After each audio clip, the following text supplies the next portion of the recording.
And for folks, of course, who were following along a year ago with some of the coverage, it was an interesting dynamic to see just how widespread, of course, Helene's impact was. But there were, in fact, some communities that were spared, even as others right next to them were demolished. And among those that were largely spared from impacts we saw was Blowing Rock, but that does not mean that the neighbors there stood idly by.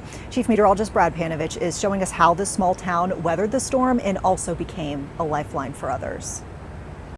When Hurricane Helene slammed into the high country last September, Blowing Rock braced for impact. They were expecting the worst. The storm brought torrential rain, flooding, and high winds, but this mountain town was spared the worst from Helene. We got a lot of the rain, but we didn't get nearly the flooding and some of the issues we had. We had some damage, some pretty catastrophic damage to the town. But, really the first few days after the storm, we focused on the town and getting the town back open, roads open, water service and sewer service back up. And by Monday of the following week, we were in pretty good shape here. With their town back on its feet, Blowing Rock quickly churned outward, sending crews to help neighboring communities like Boone, Banner, Elk, and Montreat.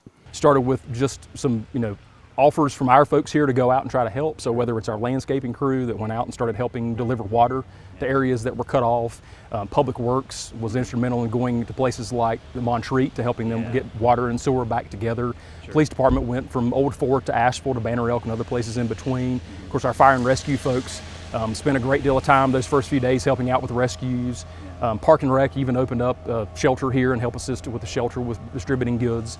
So we found ourselves in such a fortunate situation by the first of that week that we realized that we needed to start trying to help as much as we could because our neighbors were not as in good a shape as what we were. From delivering water to operating shelters, every department pitched in. Fire and rescue teams performed water rescues, even landscaping crews joined the effort.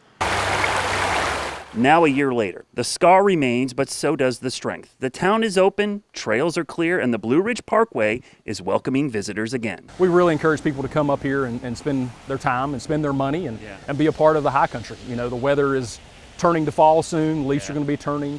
We've got a beautiful place to come and enjoy outside, get back out on the trails.